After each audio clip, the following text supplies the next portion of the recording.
Doctor B R. Ambedkar ಅವರ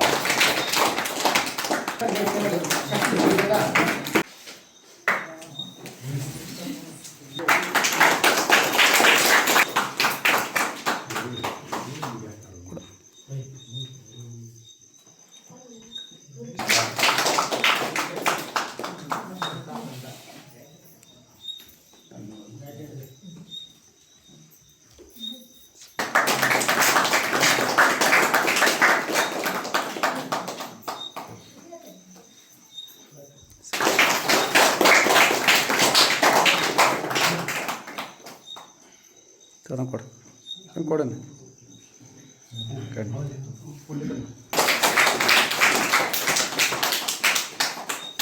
ಅಂತೂ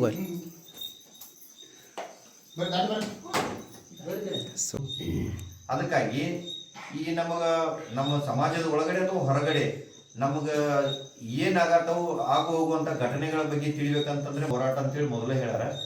ನಾವು ಸಂಘಟನೆ ಇಲ್ಲದೆ ನೀವು ಒಬ್ಬರು ಹೋದ್ರೆ ನಿಮ್ಗೆ ಯಾರು ಮರ್ಯಾದೆ ಕೊಡುದಿಲ್ಲ. ಈಗ ನಮ್ಮ ಬೆಂಚಿನ ಮಡಿ ಒಳಗಡೆ ಪುಂಡ್ಲಿಕ್ ಅವರು ಈಗ ಸಂಘಟನೆ ತಗೊಂಡ್ 3-4 ವರ್ಷ ಐತ್ರಿ. ಅವ್ರದ್ದು ಅಂದ್ರೆ ಅವ್ರಿಗೆ ಏನು ಸಿಗುವಂಥ ಸವಲತ್ತುಗಳಾಗಲಿ, ನಾವು ಪ್ರತಿ 3 ತಿಂಗಳಿಗೊಂದ್ಸಲ ನಮ್ದು ಬೆಳಗಾವಿಯಲ್ಲಿ ಮೀಟಿಂಗ್ ಇಟ್ಟಿರ್ತೀವಿ. ಒಂದು ಜಿಲ್ಲಾ ಘಟಕದ್ದು, ಆಮೇಲೆ ಗ್ರಾಮೀಣ ಮಟ್ಟದ್ದು, ತಾಲೂಕಾ ಮಟ್ಟದ್ದು, ಡಿಸ್ಟ್ರಿಕ್ಟ್. Doctor B R. ಅಂಬೇಡ್ಕರ್ ಶಕ್ತಿ ಸಂಘದ ಸಂಸ್ಥಾಪಕ ಹಾಗೂ ರಾಜ್ಯಾಧ್ಯಕ್ಷ ಬೆಳಗಾವಿ. ನಾನು ಈ ಸಂಘ ಹೊಂದಿದೆ ನನ್ನ ಸಂಘಟನೆ. ಆ ನಿಟ್ಟಿನಲ್ಲಿ ತಾಲೂಕಾ ಮಟ್ಟ ಮತ್ತು ಜಿಲ್ಲಾ ಮಟ್ಟ ಹಾಗೂ ವಿಭಾಗೀಯ ಮಟ್ಟದಲ್ಲಿ ನನ್ನ ಸಂಘಟನೆ ಕಾರ್ಯನಿರ್ವಹಿಸ್ತಾ ಇದೆ. ಅದೇ ನಿಟ್ಟಿನಲ್ಲಿ ಇವತ್ತು ನೀವು ಈ ಸಂಘಟನೆಯ ಉದ್ಘಾಟನೆ ಬಗ್ಗೆ ಪೂರ್ವಭಾವಿ ಸಭೆ ಮಾಡಲಿಕ್ಕೆ ನಮ್ಮನ್ನು ನಿಮ್ಮ ಈ ಚಿಕ್ಕಬಾಗೇವಾಡಿ ಗ್ರಾಮಕ್ಕೆ ಕರೆಸಿ ಹಾಗೂ ಸ್ವಾಗತ ಕೋರಿ ಸತ್ಕಾರ ಮಾಡಿದ್ದಕ್ಕಾಗಿ ನಾನು ನಿಮ್ಮ ಗಲ್ಲಿಯ ಎಲ್ಲ ನನ್ನ ಬಾಂಧವರಿಗೂ, ಕಿರಿಯರಿಗೂ, ಹಿರಿಯರಿಗೂ ಹಾಗೂ ನನ್ನ ಅಕ್ಕ ತಂಗಿಯರಿಗೂ ಹಾಗೂ ತಾಯಿಯಂದಿರಿಗೂ ಮೊದಲಿಗೆ ನಾನು ನಿಮ್ಮ ಎಲ್ಲರಿಗೂ ಮತ್ತೊಂದು ಸಾರಿ ನಾನು ಜೈಮಿ ವಂದನೆಗಳನ್ನು ಹೇಳ್ತೀನಿ. ಅದೇ ಪ್ರಕಾರವಾಗಿ ಸಂಘಟನೆ ತೆಗೆಯೋದು ನಾನು ಏನು ಹೇಳ್ತಾ ಇದ್ದೀನಿ ಆ ಪ್ರಶ್ನೆಗಳನ್ನು ನಿಮ್ಮಿಂದ ನನಗೆ ಕೇಳಿದರೆ ನಾನು ನಿಮ್ಗೆ ಉತ್ತರ ಕೊಡ್ತೀನಿ. ಅಂದರೆ ನೀವು ನನಗೆ ಕೇಳಿದರೆ ನೀವು ಯಾವ ಕಾರಣಕ್ಕಾಗಿ ಸಂಘಟನೆ ತೆಗಿತಿದ್ದೀರಾ, ಏನು ಸಮಸ್ಯೆ ಇದೆ, ಸಂಘಟನೆ ತೆಗೆಯೋದ್ರಿಂದ ಏನು ಲಾಭ ಇದೆ, ಮತ್ತು ಅದರಿಂದ ಮುಂದೆ ಏನು ಪ್ರಯೋಜನಗಳು, ಮಹಿಳಾ ಘಟಕದ ಸಂಘಟನೆಯಿಂದ ಏನು ಪ್ರಯೋಜನ ಇದೆ, ಪುರುಷ ಘಟಕದಿಂದ ಏನು ಪ್ರಯೋಜನ ಇದೆ, ಆ ನಿಟ್ಟಿನಲ್ಲಿ ಸಮಾಜದಲ್ಲಿ ಶಿಕ್ಷಣ, ಸಂಘಟನೆ, ಹೋರಾಟ, ರಾಜಕೀಯವಾಗಿ, ಸಾಮಾಜಿಕವಾಗಿ ಮತ್ತು ಶೈಕ್ಷಣಿಕವಾಗಿ ನಮ್ಮ ಜನ ಮುಂದೆ ಬರಬೇಕು ಅನ್ನೋ ನಿಟ್ಟಿನಲ್ಲಿ ನನ್ನ ಸಂಘಟನೆ ಕೆಲಸ ಮಾಡುತ್ತೆ.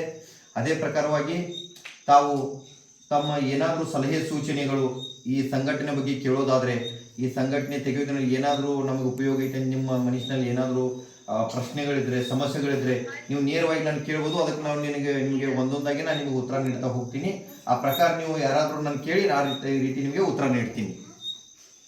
ಪ್ರತಿಯೊಂದನ್ನು ಕೂಡ ಅವರು ಯೂಸ್ ಮಾಡ್ತಿರ್ತಾರೆ. ಆಮೇಲೆ ಒಳ್ಳೆಯ ಚಾತುರ್ಯ, ಬುದ್ಧಿವಂತರು. ಆ ಕಾರಣಕ್ಕಾಗಿ ನಾವು ನಮ್ಮ ಊರಾಗ ಒಂದು ಚಿಕ್ಕಬಾಗೇವಾಡಿ ಒಳಗೆ ಸರ್ ಒಂದು ಸಂಘಟನೆ ಮಾಡಬೇಕು. ಹಲವಾರು ಸಂಘಟನೆಗಳದಾವ ಸರ್, ಆದರೆ ನಾವು ನಿಮ್ಮ ಸಂಘಟನೆ ಮಾಡ್ತೀರಿ ಅನ್ನೋ ಒಂದು ನಿಟ್ಟಿನ ಒಳಗಡೆ ನಾವು ನಿಮ್ಮ ಸಂಘಟನೆ ತೆಗಿಬೇಕಂತ ಹೇಳ್ತಾರೆ. ನಮ್ಗೆ ಅವ್ರು ಹೇಳೋಕ್ಕಾಗಿತ್ತು. ನೀವೇನೋ ನೀವೆಲ್ಲ ಹಿರಿಯರು ಮತ್ತೆಲ್ಲ ಯುವಕರು ಕೂಡಿಕೇರಿ ಮೀಟಿಂಗ್ ಮಾಡ್ಕೊಂಡು ಹೇಳ್ತೀವಿ ಅನ್ನೋ ಕಾರಣದಿಂದ ನಮ್ಗೆ ಹೌದಪ್ಪ 18% ಅನ್ನೋದು ಇನ್ನೂ ಅರ್ಧ ಜನಕ್ಕೆ ತೆಗೆಯೋದು ನಿಮಗೂ ಗೊತ್ತಿಲ್ಲ, ಯಾರಿಗೂ ಗೊತ್ತಿಲ್ಲ. ಈಗ ಅದು 25% ಆಗೈತ್ರಿ ಪಂಚಾಯತಿಂದ. ಅಂದ್ರೆ ನಿಮ್ಮೊಂದು ಎಕ್ಸಾಂಪಲ್ ಕೊಡ್ತಾ ಇದ್ದೀನಿ ನಾ ಬರೀ ಜಸ್ಟ್. 25% ಅಂದ್ರೆ ಏನ್ರಿ? ಎಕ್ಸಾಂಪಲ್ ಒಂದು ಪಂಚಾಯತಿಗೆ ಒಂದು ಎಕ್ಸಾಂಪಲ್ 10 ಲಕ್ಷ ವಯಸ್ಸು ಪಂಚಾಯತಿಗೆ ಜಮಾ ಆಗೈತಿ. ಅದ್ರಾಗ ನಮ್ಗೆ ಎಷ್ಟು ತೆಗಿಬೇಕು ನೋಡಿ? SC/ST ಗೆ 2,50,000 ರೂಪಾಯಿ ನಮಗೆ ತೆಗಿಬೇಕು.